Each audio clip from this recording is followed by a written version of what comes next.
Hello friend, Reena लोकगीत YouTube channel में आप सभी का स्वागत है। मैं एक सोहर गीत गाने जा रही हूँ। आप लोग देखना, जितने हमारे भाई बहन हमारे चैनल को लाइक करके सब्सक्राइब कर लेना, वीडियो फुल वॉच करके देखना प्लीज़। दोस्त आप लोग फुल सपोर्ट बनाए रखना। जितने हमारे भाई बहन हैं हमारे वीडियो को ढेर शेयर करना प्लीज़।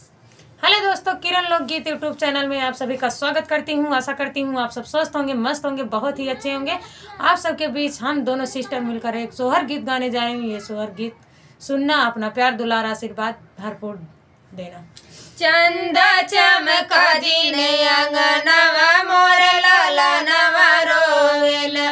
चंदा चमका दिन अंगनवा मोर लाला नवा रोवेला। चंदा चमका दिन अंगनवा मोर लाला नवा रोवेला। सासु जयाई पिपरी पिसन को मांगे अपना ने। सासु जयाई पिपरी पिसन को मांगे अपना ने।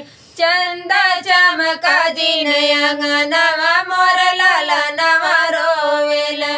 चंदा चमका दिन अंगनवा मोर लाला नवा रोवेला। जेठ जयाए लड्डू बटन को मांगे अपना ने। जेठ जयाए लड्डू बटन को मांगे अपना ने। जेठनो चमका दिन अंगना